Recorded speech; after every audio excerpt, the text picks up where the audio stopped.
Hey, everybody, I got the whole Buffalo Plus team together, but these guys have switched. Dan in Orchard Park yesterday, Jenna today. What was your impression, Jenna, seeing this for the first time?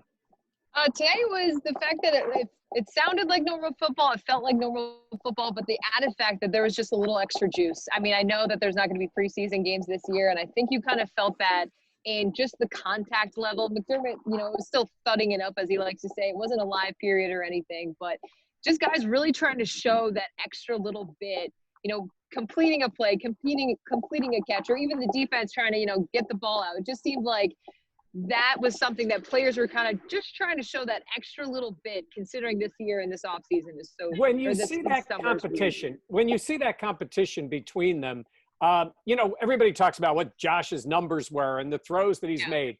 I mean, there's no pass rush. Like, nobody's going to hit the quarterback. But the competition, I'm really curious, when you see the defensive backs against the wide receivers, does that look real?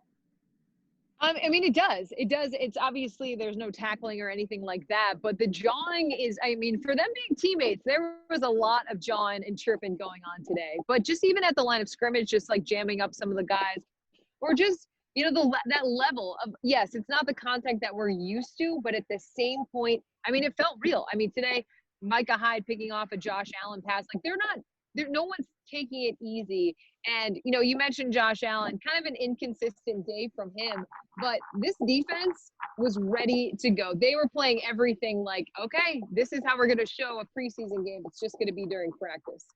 And that's because the offense won the end of yesterday's practice with Josh Allen beating John Brown with the deep ball over Trey White. I know Levi Wallace was there.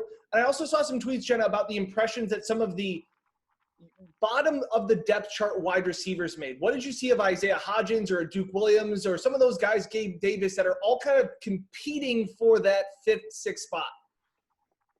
Yeah, so something to know is Gabe Davis did not practice today, but from Isaiah Hodgins, he is a big guy. He was in a red non-contact jersey. He had a drop right in the middle of the field, kind of was one thing. He dropped the ball, the defense was able to pick it up, but he did have another nice catch from Josh Allen. So I think it's, he's a rookie. He's getting acclimated. He's getting used to the NFL, and you don't love to see those drops, but it's expected at this point in the season. While Duke Williams, that dude is like a practice MVP. He had a great contested catch over a defender. I can't remember who he got the pass over, but for a touchdown. It's just like, okay, that's Duke Williams being Duke Williams. And I think for him in particular, he's the guy that's absolutely trying to show it all, fighting for a roster spot. He's not a draft pick. Now they have a guy like an Isaiah Hodgins or a Gabriel Davis, who's a taller, bigger target, who's set to make those contested catches.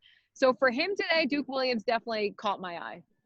And Jenna, would you say that the defense won today? Is that fair to say? I think the defense, Josh Allen had a couple nice balls. He threw a beautiful pass. To Zach Moss, which Zach Moss is another player that caught my eye. That dude is sturdy. Like he wears number 20, which is Frank Gore's old number. And I was like, wow, who is that? I would say the defense had a good day, a better day. I know the offense, like you said, Dan, won the day yesterday, but today the defense popped for me. All right, so good. It's 1-1 so far. There's no preseason games to ramp up to, even when starters aren't going to play. You know that. We've all been there for the general pace of camp, where it sort of builds up. Then they get the day off. They play the preseason game. They got a day off. All those things that work out. It's not the case this year. They've missed out on a lot. I guess the part I would look at is, do you get any sense that they're going to need to create that bit of an ebb and flow? You can't go like this in this. Everybody likes the intensity and all that, but it's still 30-some days to the regular season. Do you get a sense they're going to still try to do those things with only one day off during the week? I think they'll have to. I don't think the guys will really want to let up. I think because of so many players trying to fight for a roster spot, they want to show it all. But knowing McDermott and how just conscientious he is of everything, I think you'll see some of the older guys get in more mixed in, like load management type of days and things like that. But it's going to be hard because I think, like I said, so many guys are trying to show so much. Yes, it is a long period of time, but they don't want to take any reps off. So I think it's something to monitor because there are a decent amount of guys not practicing today. Ed Oliver was once again not practicing. He stretched out with the team, but then he went to the sideline.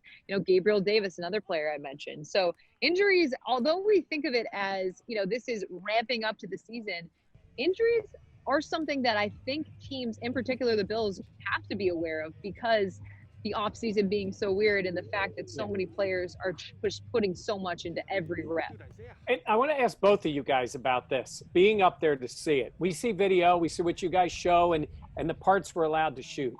But I watch the NBA games where they play, but yet they go to the bench and they're separated on the bench. Or you see baseball where they do the fake high fives or whatever it happens to be. I'm curious about the interaction between players or players and coaches when it's not for football plays. If Trey White's guarding John Brown, he's going to be right next to him. But I'm talking about the normal time we see standing around, joking around, and that kind of stuff. Janet, does it go on? It does. I mean, at least today it was going on. I mean, you would have, other than us wearing masks and the coaching staff wearing masks, I mean, when the guys were on the field and there was the sidelines, everyone was right together. In between reps, guys were, Trey White was dapping up Stephon Diggs after a nice catch. All the guys were going over and congratulating Duke and getting in his face. And that was, I mean, Dan, what was your take on that? Yeah, I couldn't agree more. Like I said, we talked about it yesterday, and Jenna, you reiterated it today. It just felt like a normal practice. It's not like guys are on the sideline 6 feet apart. They are right on top of one another. They're going through drills next to one another. They're talking, communicating, picking each other up.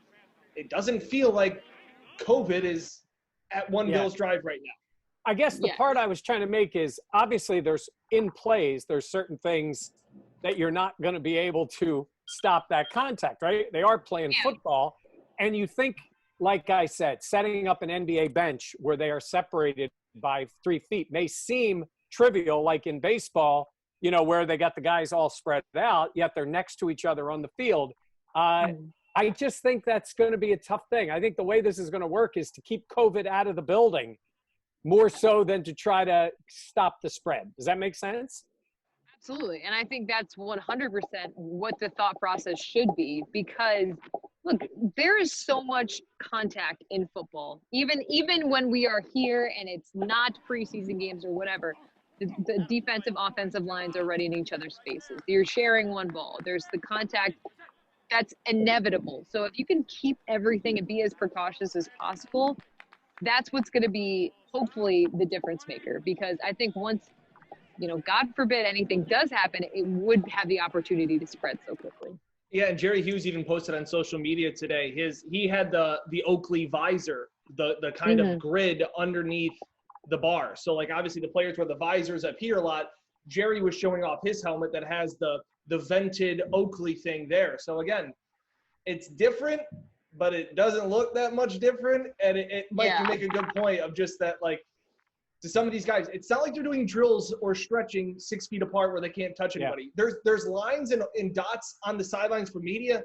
There ain't any of that on the field when the Bills are practicing. All right. One quick thing for both of you again. Your own impression. How's the clapping game from McDermott? Steady. He was, what felt so normal about today? McDermott had on that white hat that's enormous. It's the best hat. The big safari hat. The safari hat.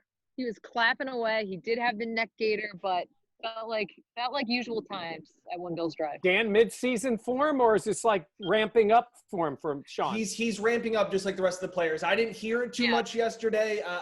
There was a couple, but it wasn't his third down stop clap. We haven't reached there yet. All right. Hey, Dan, I know you're working on a story for Buffalo Plus. It's going to be posted here on Cole Beasley on his Zoom call today. How's Cole? Yeah, something I would have never thought I would say 2 years ago. Do the Bills have too many weapons on offense? He actually had to say in the Zoom call, there is only one ball and that we're going to have to be patient. I went back to look just for kicks and giggles about what was 2018.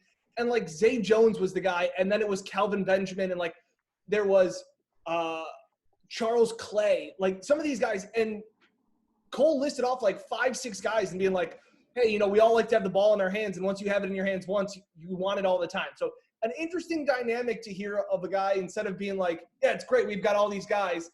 he was real by being like, it's going to be a little, we're going to have to wait our turn kind of thing. Good problem to have, though. Comparison, Jenna. Golden State Warriors 3 years ago, Yep. Buffalo Bills 2020. What do you think? I think Buffalo Bills Mafia would probably love to hear it the other way, but I don't think we can crown them yet.